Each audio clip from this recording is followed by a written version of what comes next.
Hello to everyone joining us today. Welcome to Leaders Give Back, a new Engage FI podcast that amplifies the voices of seasoned financial services executives and shares experience-driven insights and advice to the next generation of industry leadership. Today, I have the privilege of sitting down with three remarkable leaders, each with over 40 years of experience in the financial services industry. They're former CEOs who have dedicated their careers to strengthening the credit union movement and shaping the lives of their members, employees, and communities. Now, in their next chapter of their leadership journey, they have joined Engage FI as executive affiliates, and they're continuing to share their wisdom and shape the future of leadership in financial services. Drum roll, it's John Cassidy, former CEO of Sierra Central Credit Union in California, Cathy Pace, former president and CEO of Allegacy Federal Credit Union in North Carolina, and Gene Pelham, former president and CEO of Rogue Credit Union in Oregon. Whether you're a leader or an aspiring leader of a credit union or a fintech or a bank, the perspectives you're going to hear today will hit home and we hope inspire you in your own leadership journey. Leadership today is challenged by a financial services landscape that is changing faster than ever before. And that's why I'm so excited about this conversation, to hear these leaders' reflections on lessons learned, their perspectives on what leadership has to look like in the future, and also advice that they would give to a new generation of leaders who will carry the torch forward. We're going to talk about culture, integrity, the challenges of leading through change, and what it really means to put people first. These are the voices of experience. And today, John, Cathy, and Gene are sharing their wisdom as a gift to the next generation. I think you're going to find them very inspiring, uplifting, and genuinely fun to spend time with. The Leaders Give Back podcast is where experience meets the future. So let's dive right in.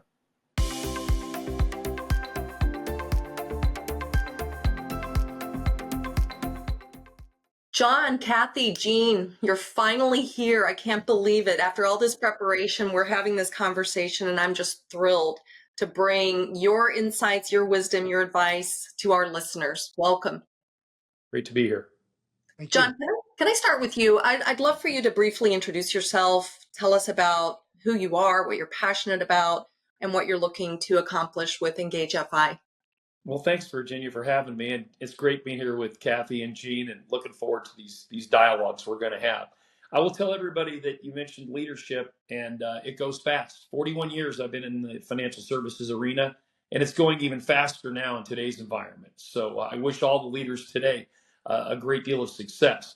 I was born and raised in Northern California, in San Francisco in particular, and in the Bay Area, then moved up to the top third of the state, where I was fortunate enough to become CEO of Sierra Central Credit Union in 2000. I was on the bank side with Great Western Bank before that for 18 years and had a really enjoyable experience there. But the credit union movement is a whole different space. It really is all about your members, the people in your communities that you're trying to help guide and assist through their financial journeys, whether it's on the deposit side, loan side, or wealth management side. So many great opportunities there as a leader to help folks in our communities really have the best life possible, and also enhance our communities in many ways. I think leadership as a CEO or a C-suite executive, it's really important to be present around your teams and present largely in your communities if you want to send the right message and you want to build a business and a book of business that where everyone wins. I love that, John. Thank you. Cathy, let me turn to you. Tell us about who you are and why you're here with Engage FI. Well, thank you so much, Virginia. It is a pleasure to be here with Gene and John, and looking forward to sharing some information and about all the opportunities and successes that we've all had so that we can give back to other leaders. It's been a pleasure to be on board with Allegacy Federal Credit Union as the only company I've ever worked for 46 years, all the way from a summer intern to the CEO, which happened to be a position. The CEO position was one that was never on my career journey. I always loved every job that I've ever had, all 17 different jobs in the organization, which at the time I did not realize those jobs were preparing me for the CEO position so that I could understand more about the areas and what each employee goes through. I have to share this. In my last 11 years, I was the CEO president, and I got this question often. So, what's it like to be a CEO? And my answer to that was, I do not know. I do not know how it's any different than being any other leader in an organization. It's just making sure that you're listening, taking care of your members, taking care of your staff, and making sure there is an open communication and that most of all, you care about their overall well being. That was my journey, and it's been amazing. Cathy, that's wonderful. I mean, the wisdom bombs are already dropping, and we're just starting off this podcast. Gene, over to you. Oh, thank you. It's such an honor to be here with Cathy and John today. I'm so excited about this opportunity, and my journey, just like theirs, starts way, way back. In high school, I had a counselor that was looking out for me that said, "Fill out this scholarship application at this bank." And I'm going, "Bank? My dad's a log truck driver. Why would I ever think I could ever get a scholarship at a bank?" But I did. I got a scholarship with US Bank when they were an Oregon bank, and they paid my way to college, gave me work experience and so on. And so I've done everything from being a really, really bad drive up teller to being a CEO for 20 years. But I really started my financial career the day after our senior trip. I walked into that branch and started learning how to be a teller. So it's been one of those incredible rides that I never, ever expected. I just wanted to be a baseball coach and a history teacher. And so the exciting part about this is that now I get to continue my coaching and I get to share important things about history that will help leaders find their way in the future. And so thank you for giving me this opportunity. And I think one thing I will add is the thing I've learned throughout my career is that the moment that you're all in, that you're there, if you're not thinking about anything else, that's when your staff, your members, your board will be all in with you. Mm-hmm. And leadership becomes contagious, right? Yes. Yes, it does. Gene, let me stay with you for a moment and just to help our audience really understand what makes all of you tick and what you're really, the secret sauce, if you will.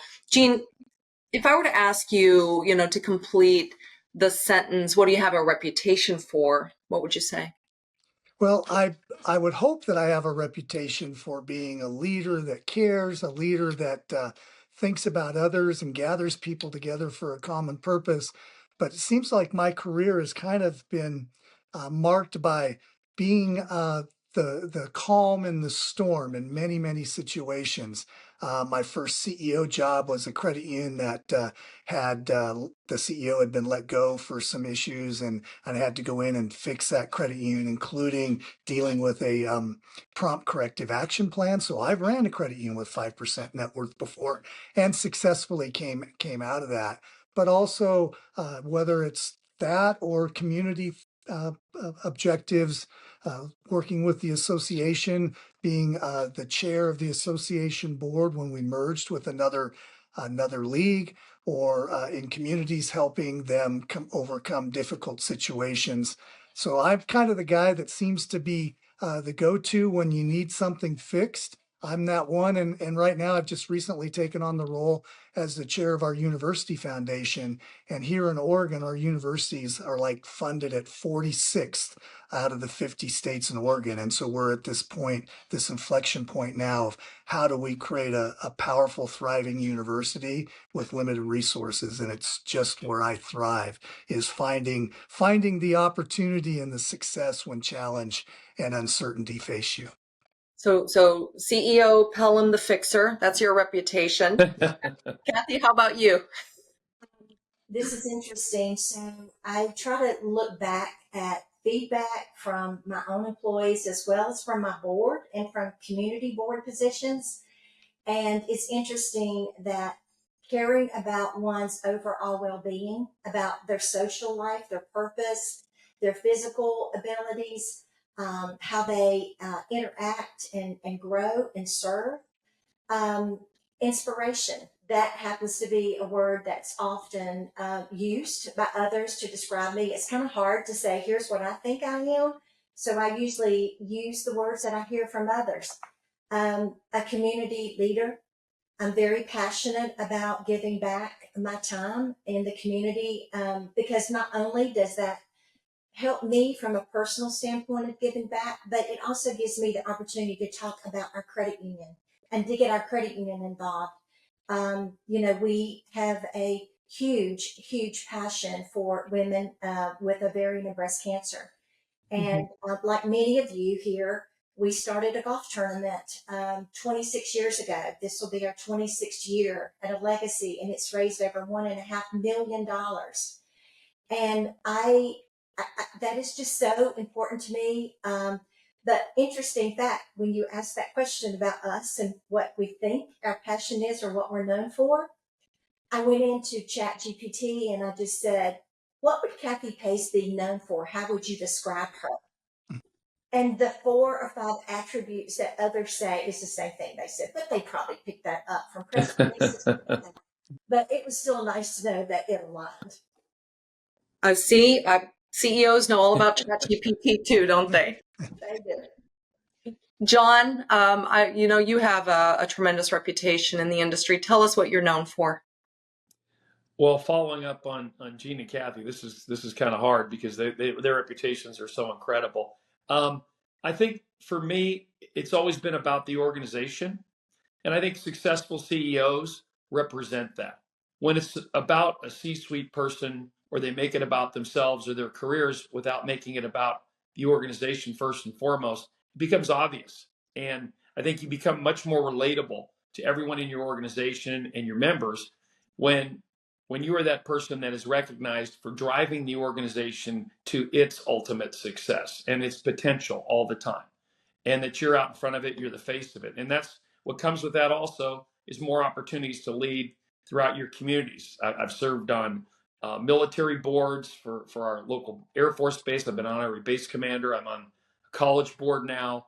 And when you're modeling leadership, it tends to find you. And when you do that for people that want to be successful and help your organization grow, it'll follow them as well. And they pick up on that. When you lead, people will follow depending on whatever direction you go. That's very profound. When I think about what all 3 of you have just said, I'm hearing, fixing, inspiring, embodying the organization. That's all something that we need to know more about. Gene, let me ask you, if you were stepping into a CEO role today, what skills or perspectives would you prioritize that may not have been as essential 20 years ago? Just think through that for a second. And building on that, would leadership need to be materially different today because of it? Today's leaders face very unique challenges, the speed of change, and really the uncertainty of where that change is going to land is incredible, whether we're talking about Bitcoin, whether we're talking about AI. But even more so, I think the transition to a work at home workforce or a remote workforce creates a whole different set of challenges for leaders from the perspective of, you heard from Cathy and John, and one of the things that I valued was that personal connection with my staff. And so how do you do that remotely? How do you build culture remotely to be able to move your organization forward? And so if I'm looking at the skills that maybe I would prioritize for the day, they're the basics that mattered 20 years ago. I really believe that ability to connect personally, as John said, care about others, and then they'll care about what's important to you. And that's one of the things that I think is so critically important today, is that we've got all these things trying to grab our attention, understanding AI, how Bitcoin's going to impact us. But taking care of your people, building the foundation of an organization where people care enough that the vision matters to them so that you can effectively execute that, I think is so critically important.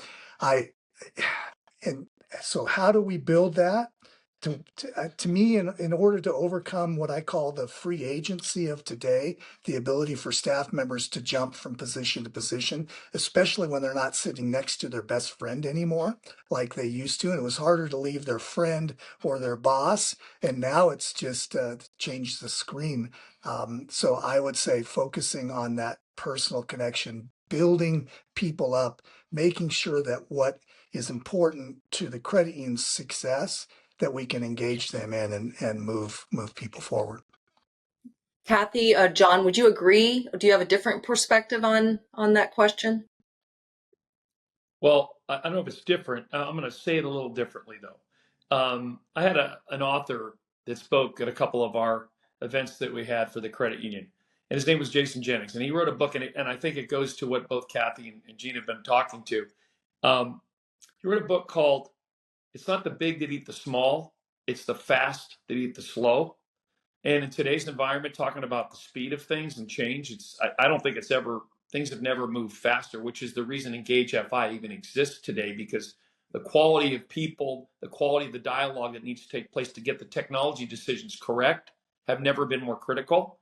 And if you as an organization and as leaders can demonstrate that you can move faster than your competition while you're under control, fast will beat the slow. It's not anymore the big beating the small. It's you've got to be able to move quickly and effectively as a leader and as an organization. And Virginia, I'd like to comment on both what Gene and John have said as it relates to culture, if that's okay. Please. And what's going on and how we protect and build our culture today, which, first of all, as we all know, it starts right here at the top with us. And I think that the need to make sure that our employees know and understand how we define culture is incredibly important. But, it's the number one question when you get a potential candidate or someone in your community that said, what's your culture like? Or can you define your culture? Well, I would say, how many of us really know how to define that?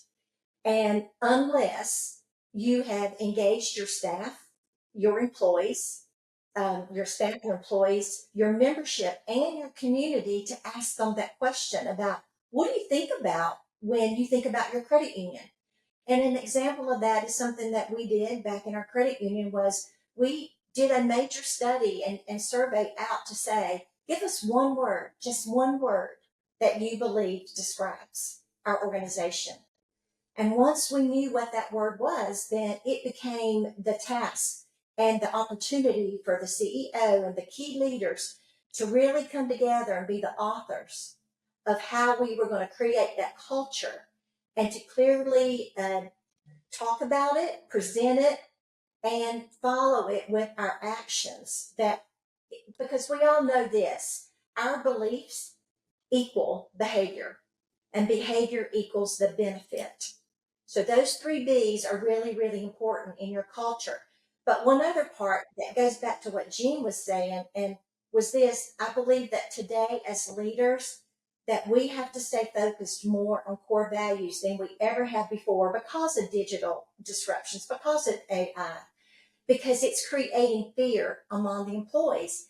And we need to keep our purpose at the heart of all we do. And what that means is providing additional training with the proper tools to the heart of everything.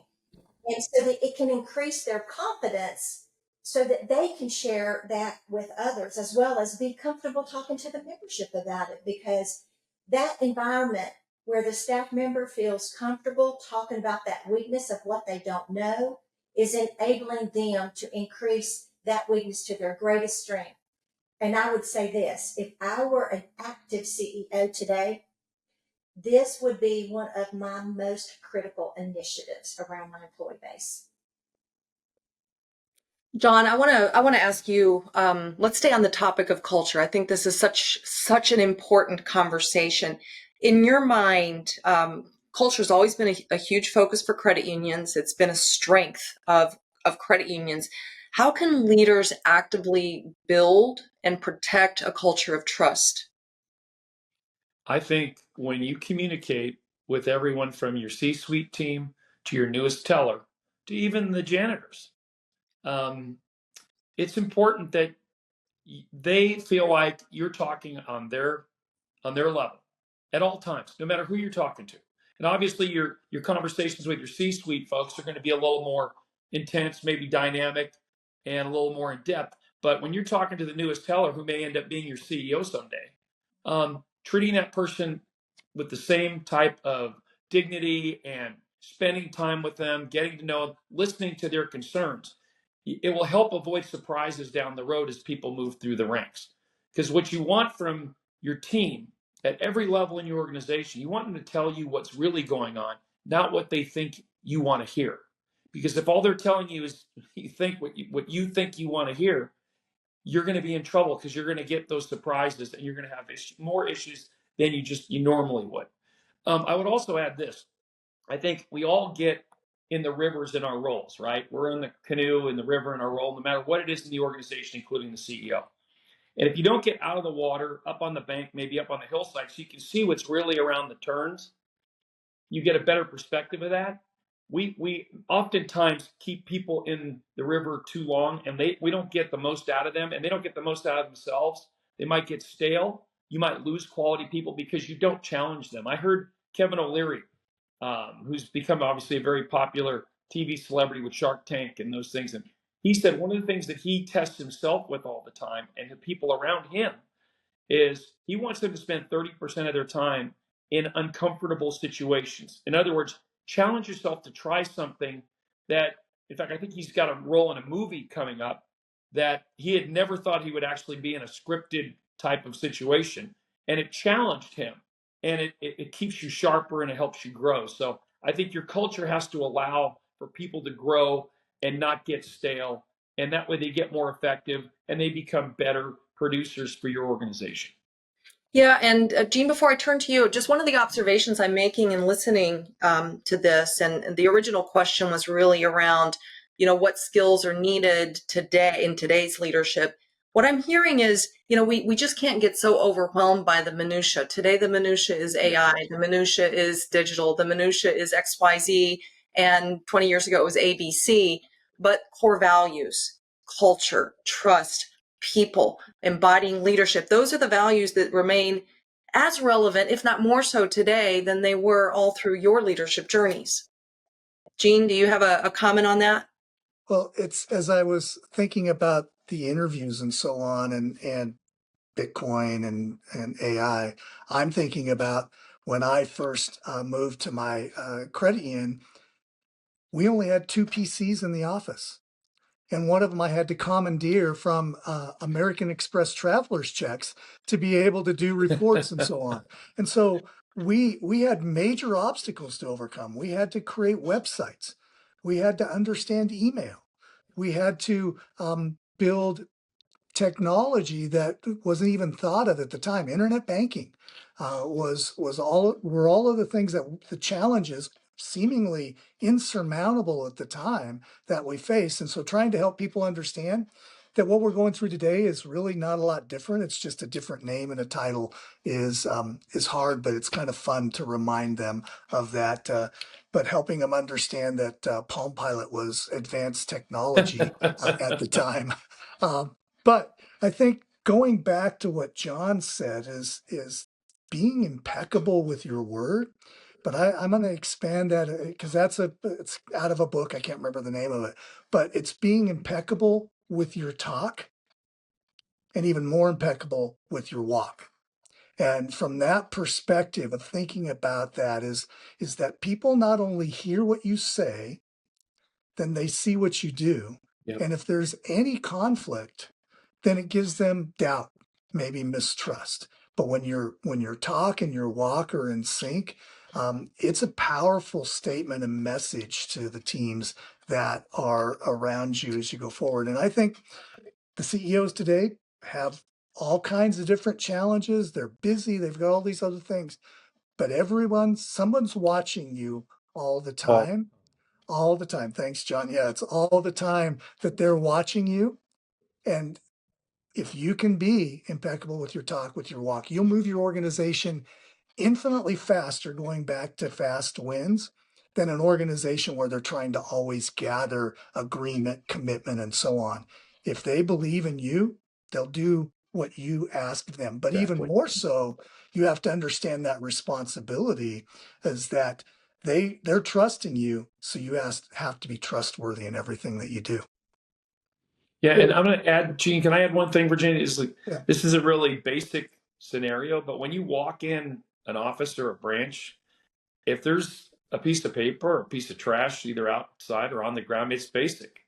If Yeah. you're picking that up, you're getting buy-in.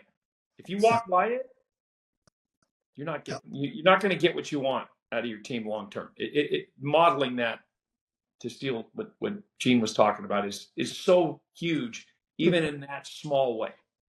Yeah. And we're getting into a discussion here of integrity, right? It's a word that comes up often. We have maybe different ideas of what it means. Cathy, I'm going to ask you, what role do you think integrity plays in being a successful leader? My response when I hear anything related to integrity is protect it. You absolutely have to protect your integrity because, as we all know, it is the foundation of any leader. It's the foundation of their success at any level. I don't care if it is just the first management job you ever had. So we have to, it's our responsibility to protect it. And the way to do that is always doing the right thing for the right reason. And that was our mantra at my former credit union. And even when we were making big decisions about pricing with all the things going on in the market, it's really hard when you feel like you've got to start cutting, opportunities for your members through dividend cuts. But you have to say to yourself, are we doing this for the right reason? Hmm. And you always have to think about that. It is the foundation and it's the next step to trust. If you don't have a strong level of integrity that's respected, then you're going to lose that opportunity for trust. Yeah. An example is that with over 40 years, like all of us here, of experience in the financial services, arena, I've observed a lot. I've observed a lot of successes of my peers and failures.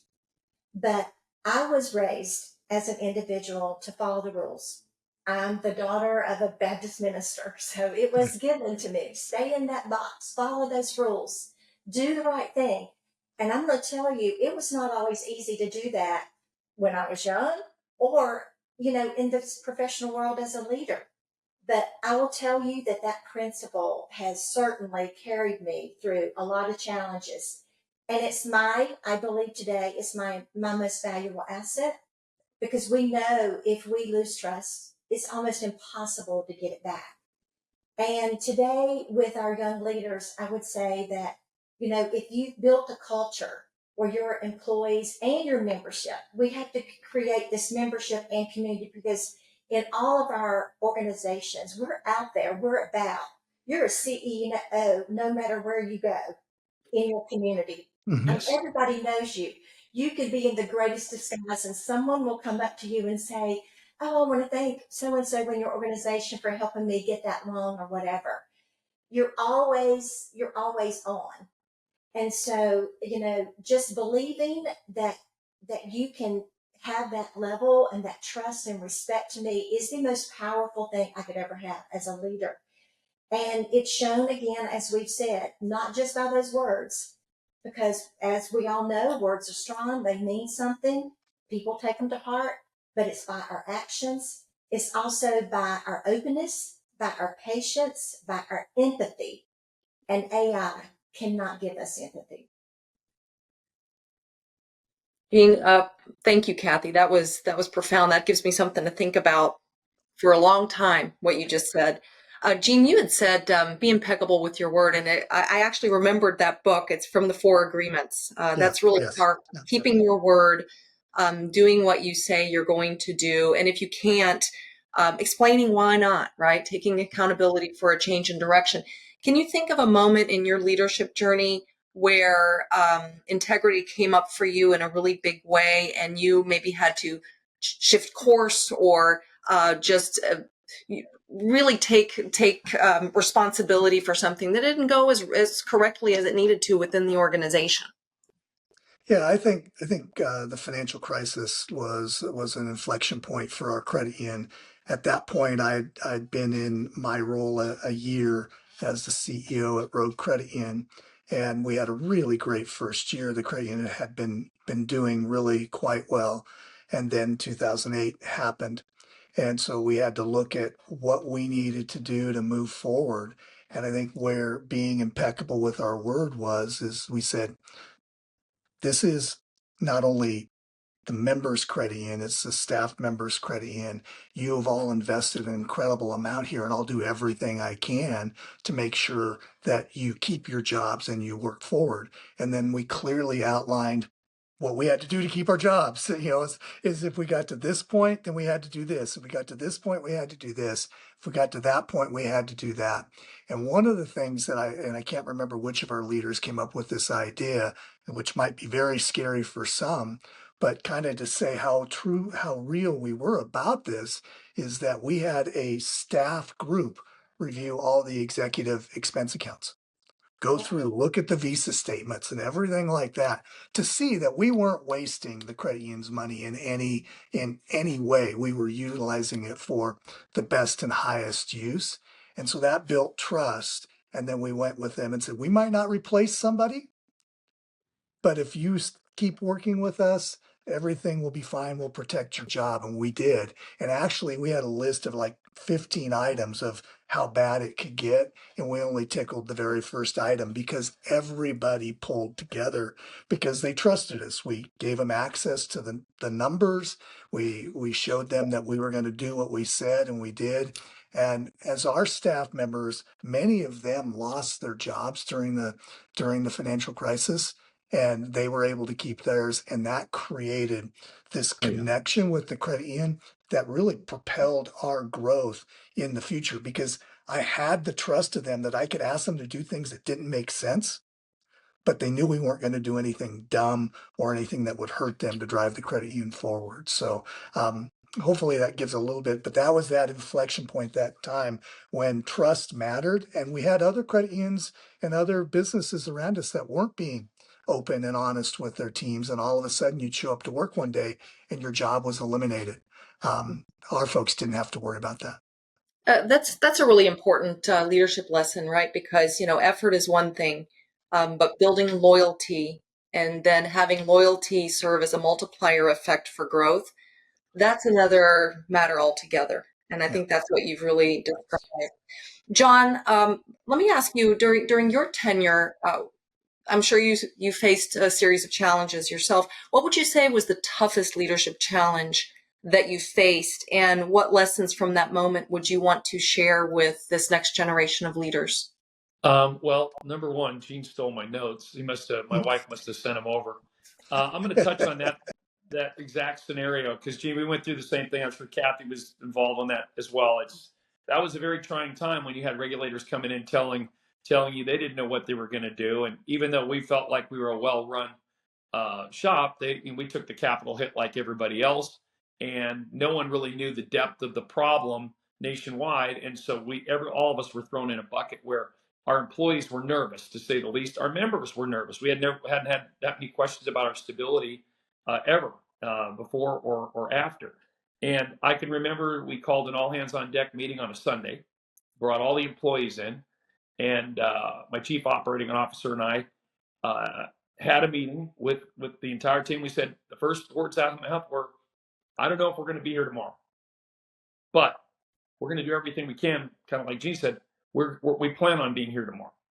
Your jobs are not at risk at this time. That could change, but it's incumbent upon all of us to do what we need to do to get through this cycle, whether it's 1 year, 2 years, 5 years, whatever it takes, and we'll be stronger for it. So they felt a part of being part of the solution going forward, and they felt even more ownership. And they'd already taken a lot of pride. We'd had some pretty good success up to that point, and all of a sudden, this cloud appears out of nowhere, and this black swan, if you will, and everybody just pulled up their boots. Everybody did more with less. We did the same thing as Gene. We scoured everything to make sure we were as lean and mean as we could be to get through it. And the employees bought in because they were brought in and they were told the truth. They were, and as Gene said, in fact, I wrote this note here. During that period, about a 5-year window, a little bit before that and a little bit after that, we had 38 within our geographic footprint, from Sacramento north to the Oregon border, east to Nevada, and west to the coast. We had 38 financial institutions that disappeared for one reason or another during that time. Merged out, sold, whatever. Names changed and bought by new groups. And it was kind of interesting to see. But we were able to weather that. And I think largely because we told our employees the truth. Then another issue that you have to deal with as a leader, we've all made hires that didn't work out. And I had to remove a gentleman I'd worked with for 20 plus years in the banking world who became my number two. And his actions were becoming a problem throughout the credit union.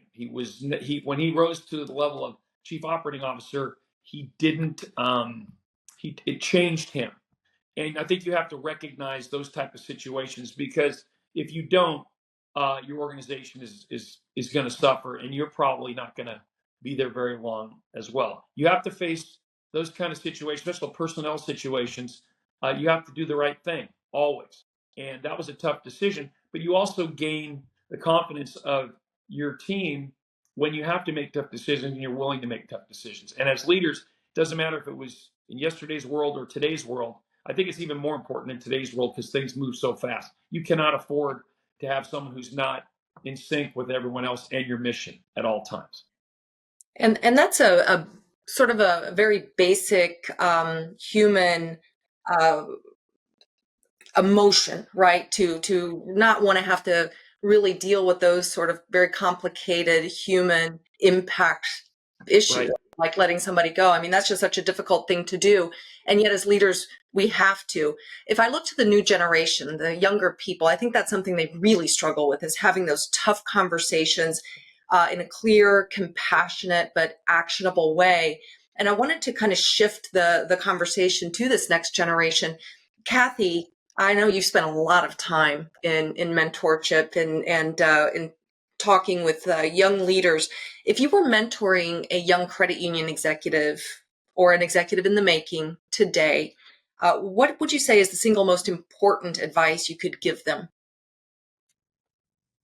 So thank you for that question, because it's one that I'm actively involved in today with young leaders, some in graduate school, some undergrad, but many who have been in the workforce already for about 20 plus years. And I would say the thing that has been missing a lot, and they have come to realize this as well, that they just keep in mind that your skills and your education get your foot in the door.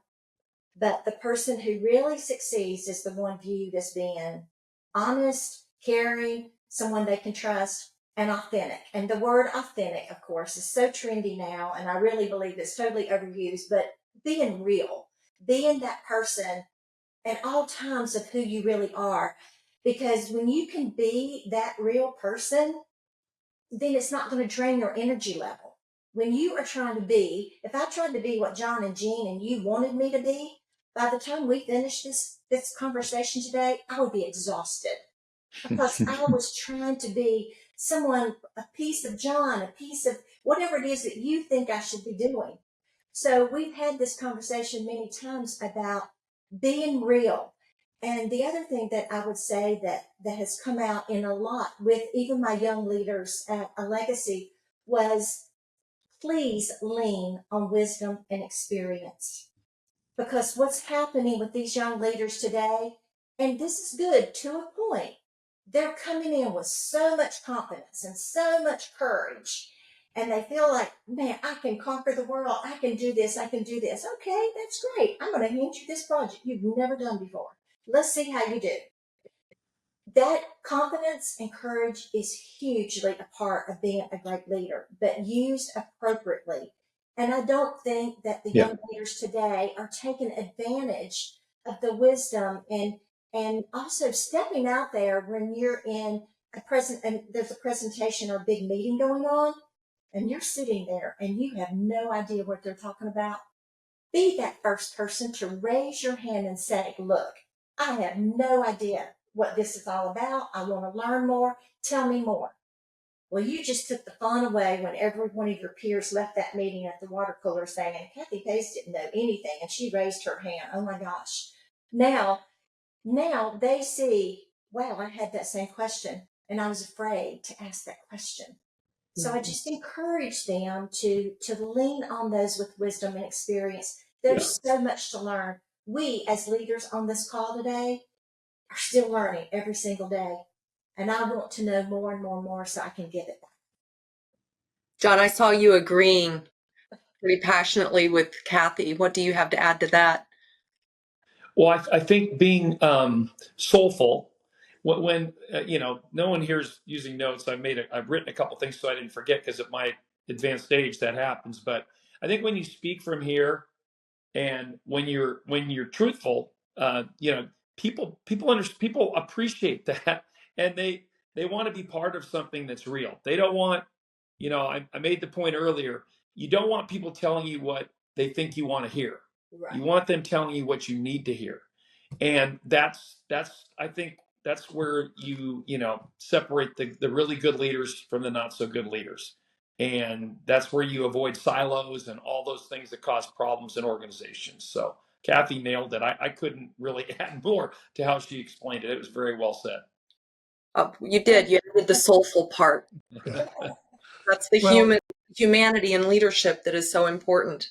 Gene? and I want it because Cathy and John are just I'm sitting here and John, I'm taking mental notes and so on because I don't want to miss anything because of listening to you. But I think one of the challenges that this generation of leaders have is they're exposed to these celebrity leaders, these people that are bigger than life, and many of them think, well, that's what being a leader is, and those folks are using positional power instead of their personal power. And so if they think about focusing on building their personal power, which is one of the most basic things we can do, is talk to our staff members, not at them.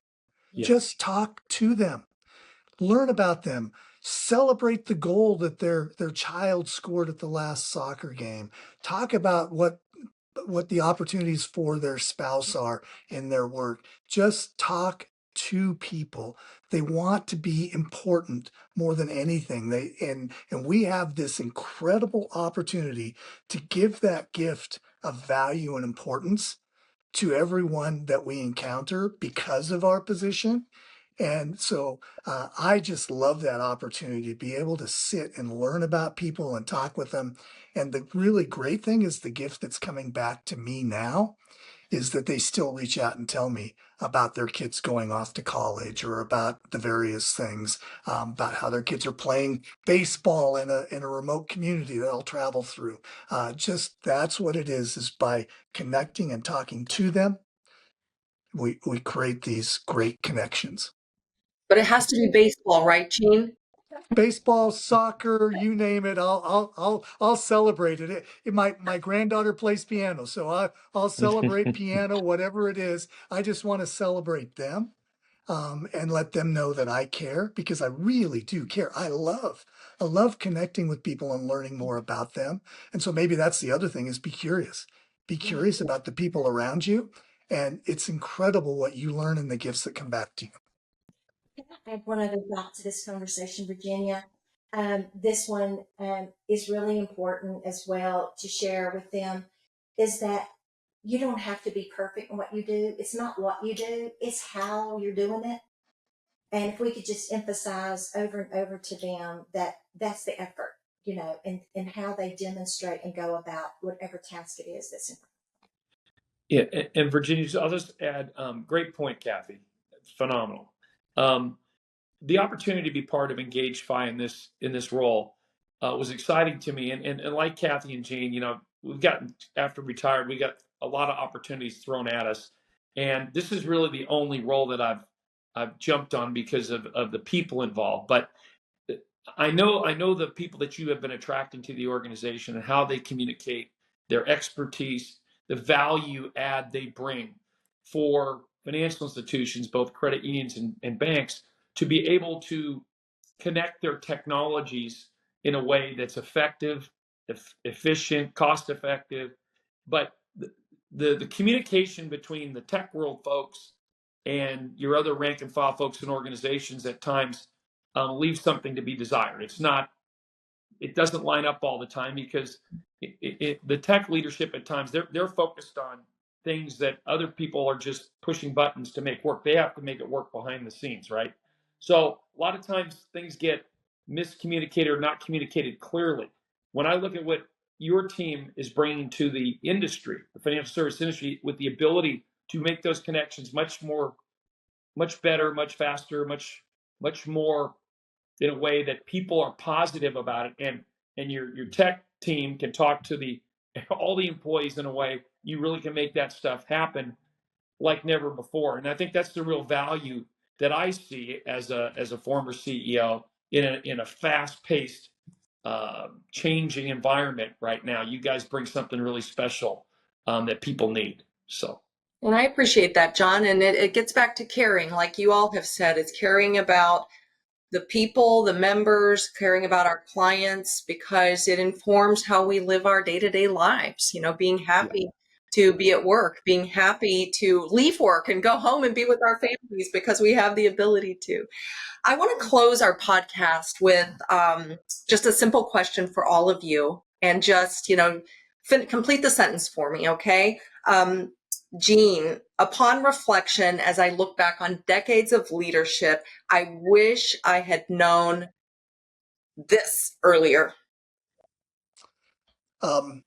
It's when you think about that, and I'm trying to think about what was that one thing, but I think most importantly, what I wish I would have known earlier is that things like AI, like internet banking, like email are always going to be there.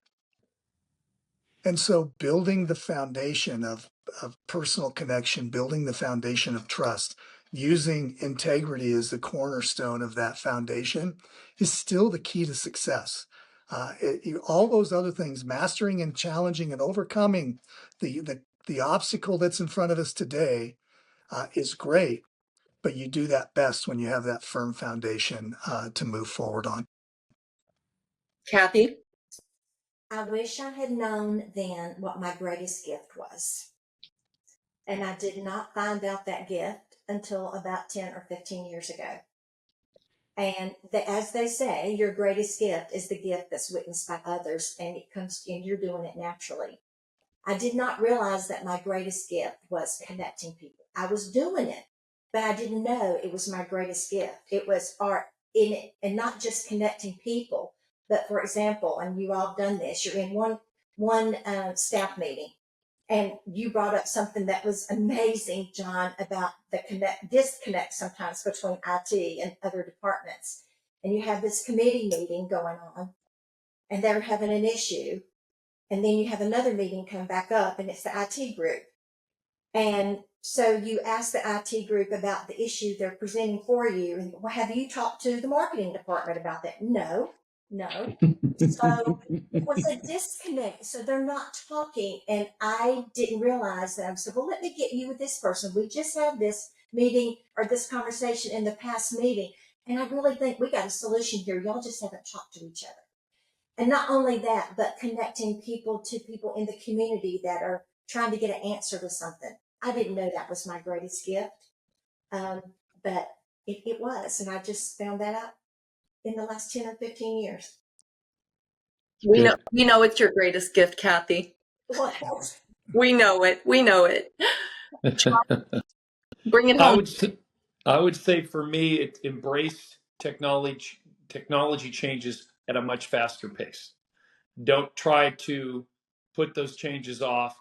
Be thorough, ridiculously thorough in your evaluations of how you're going to get better as an organization through technology to make those decisions. But don't wait, because things are moving too fast, and you want to make sure that you don't need to be on the bleeding edge, but you definitely want to be on the cutting edge, because you want your technology to be able to compete with your competitors at a very high level. So I would say embrace technology faster, not slower. Thank you. I feel like I have just spent the last hour with absolute leadership masters. I have learned so much. I thank you, Cathy, John, Gene. Thank you for your time. I know we're going to be seeing each other quite a lot here in this Leaders Give Back podcast, and I'm just excited for our clients to get to know you. Thank you. Thank you. Been a pleasure. Thank you. Thanks, everybody. And just to also send a warm goodbye to our audience members. This has been such a great conversation today. And what I love most about this conversation is the perspective that only time and experience can bring. Our guests have led through growth, through disruption, through challenge. Their stories remind us all that while tools and technologies change, leadership grounded in integrity, culture, and service to others really never goes out of style. So again, a big thank you to John, Cathy, and Gene. Thank you for your leadership, for giving back today by sharing your wisdom. And to our listeners, I hope you take away from this not just ideas, but inspiration for how you can lead with compassion, with vision, with integrity in whatever role you play. You're going to be hearing a lot more from John, Cathy, and Gene as part of our executive affiliate program, including right here in the Leaders Give Back podcast. Please be sure to look out for our next episode by following Engage FI on LinkedIn. Until next time, have a great rest of your day, everyone.